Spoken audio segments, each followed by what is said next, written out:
I'd noticed there's going to be an article featured here on PBS News about men's friendship and loneliness. Actually, a video I had did over a year ago was one of the videos featured here on the news about that topic, so I thought it was worth it to bring this one as well onto the channel, and hopefully some of you guys will enjoy this and we'll watch it together when it comes on here. I'm not going to feature any more of the news than what is necessary because this is otherwise not a news and politics channel, but I thought this feature on the issue of men's relationships and male loneliness was something relevant to what Joy and Success was doing. So,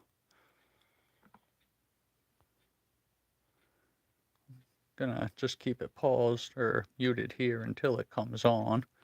Might only be a 5-minute article, but hopefully you will all enjoy it with me. I know I always advise people get out of the house more if you can. Like, you're not gonna be able to have good relationships just hiding away and avoiding things. So I imagine some of that'll get mentioned in this.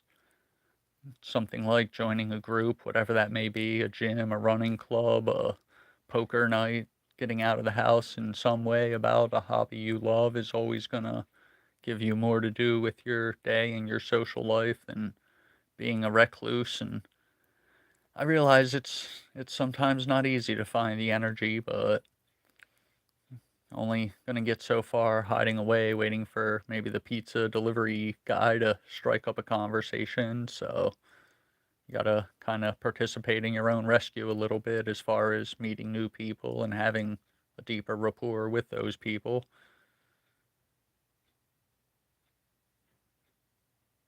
Till then, right now, I believe the news is discussing all of the big sad wars and whatnot. Not gonna feature that here, but wanted to make sure the live stream started before the article. This way we could catch it together when it starts up. This is going to be on PBS. I am not sponsored by PBS, and I am not a affiliate of the PBS News Weekend. No copyright infringement intended. This is just an article that I am really glad to see them featuring and expect will hopefully inform people and make some improvements in the area of men's friendship and men's relationships and the overall health and well-being and growth of men. So in a little bit, hopefully that'll come up and I'll unmute this and we'll watch this together when they start discussing the issue of men's friendship and loneliness.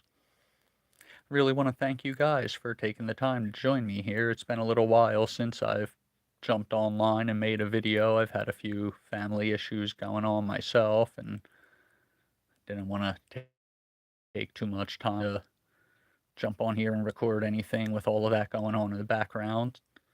But I'm back at least. We're going to start to get some more content made and hopefully it'll be informative and inspiring for you guys and it'll help you make the transformations and breakthroughs needed.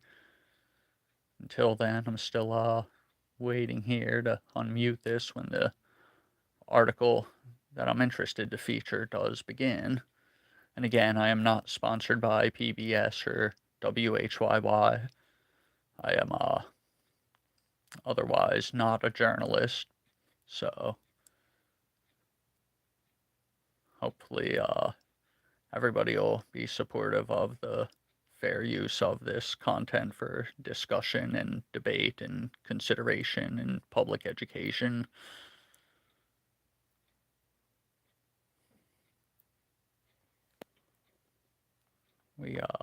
I expect to have this going on. The weekend news is usually only a 30-minute broadcast, so imagine there's not much time left. Here we go. 54% of women say they turn to a friend for emotional support, but only 38% of men say they do. Men's lack of deep, close friendships has been in the spotlight lately. To try to understand more about it, we asked men across the country to tell us what friendship means to them and why some of them struggle to maintain social connections with one another. It's about feeling comfortable with somebody enough to be your authentic self It's somebody that is there for you and you are there for them. I define friendship as being a mutual connection between two people. It's very much a two-way street. I think friendship is definitely harder for men. I don't think men open up as much as they should. From my experience, I think that men are sort of more the type to isolate themselves. There were a lot of times where I was closer friends with women than I was with men. Sometimes women, you can connect with them better on an emotional level, as opposed to men. I think a lot of my male friends mirror my personality. They're softer. They don't feel the need to be headstrong or to compete innately with each other. My best friend, his name is Mateo. I really trust him. It's the type of relationship where there's a mutual vulnerability. I know it's cliche, but my wife actually is my best friend. With her, there was this natural genuineness, and so it actually helped me open up more with her and to be my genuine self with her, and she was very accepting of everything. Personally, I'm still in the spot where it is hard to make new friends. I guess I'd like to see more events going on, more things, more places that people could go just to hang out. There's whether always you know somebody or places. not. I would definitely welcome more male friendships. I can't. I gotta admit, I get jealous when people hang out with the guys, and I don't really have that sort of dynamic. So why do some men seem to struggle with friendship?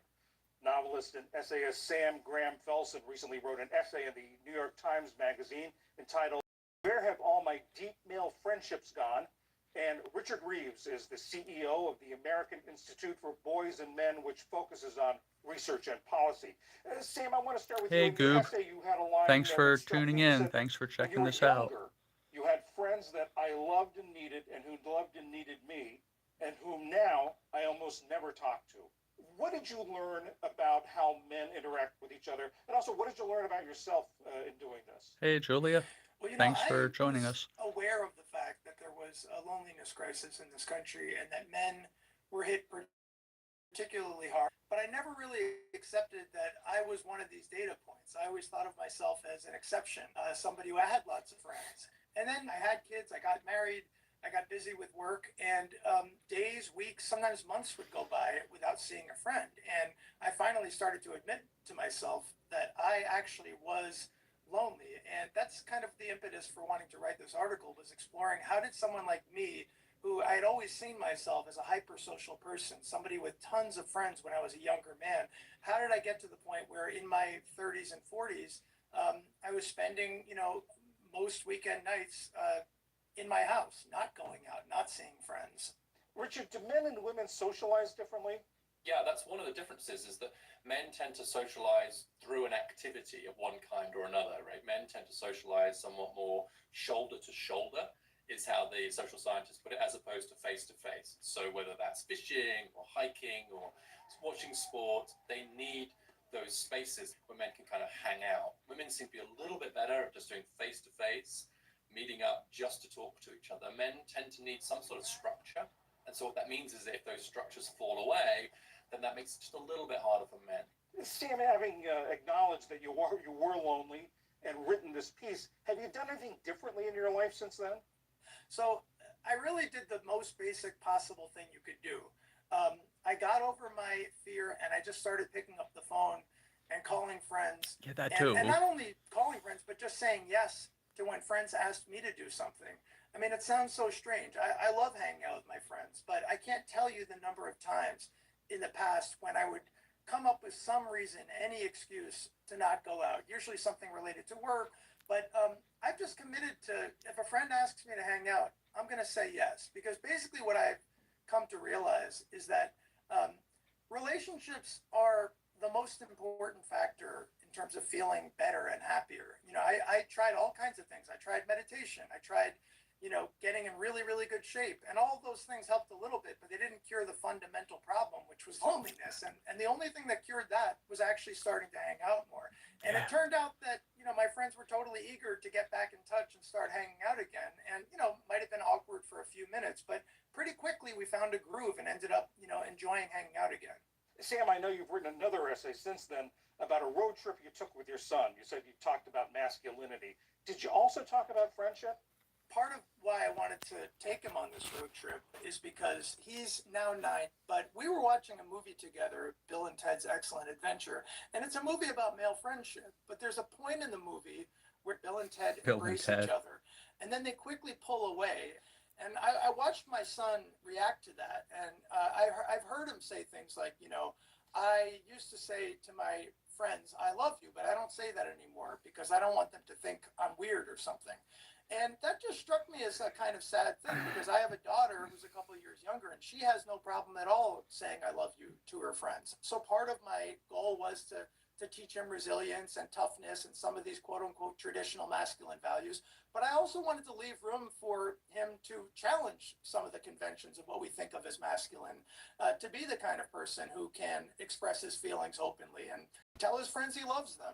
Richard, on your website, your group's website, you write that broad measures such as overall loneliness, satisfaction with emotional support, and the number of close friends, men and women, look pretty similar. Take away the gender differences. Is this a societal problem? There are some differences. Men are more likely to be socially isolated than women, and some studies find this friendship gap. But there's really a huge class gap as well. I think it's worth mentioning that it is really men and women from lower income backgrounds that are kind of struggling the most, actually, with these social connections. But I think there's just a broader question of isolation, disconnection. It's easier to stay at home now. And so whilst I really applaud this move in my own life, to try and definitely be more open about expressing love and physical affection for male friends, we should also be very careful not to end up treating men as if actually we can't have some differences in the way that male friendships work. There are differences in the dynamics of male and female friendships, and that's okay. One of the things that really seems to bring men together is when they're doing things for other people, and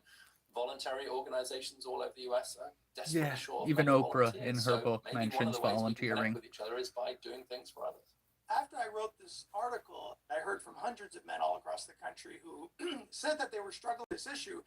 One of the people that I heard from is part of an organization where it starts out being about fitness, but it's morphed into a nationwide movement of men working out together and then doing community service work together.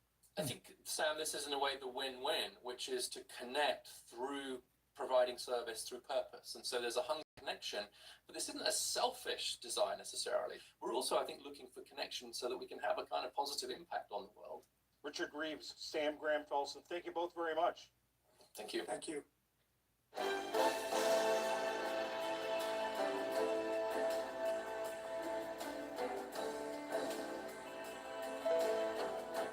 Today, there are 5 times as many men who say they have few friendships. Sticker shock might be the scare. So yeah, I appreciate you tuning in for this live stream. That is, I guess, the discussion PBS NewsHour has on this topic from today's News Weekend with John Yang. That was John Yang hosting that interview there.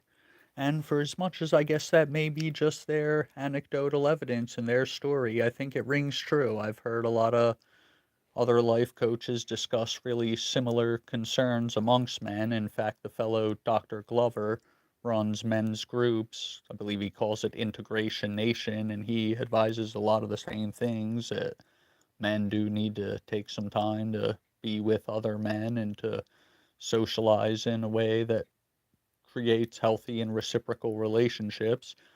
But yeah, I just want to get back on here. I wanted to bring you guys that live news video from PBS NewsHour, and again, no copyright infringement intended, and I am not an affiliate of WHYY, but I wanted to take a moment to thank you all for tuning in and watching this with me, and hopefully you'll reach out to some people and reconnect with some old friends, get out of the house and make some new friends, live the happiest, healthiest, best life that you can. Until then, I am wishing you guys the best of joy and success. You take it easy.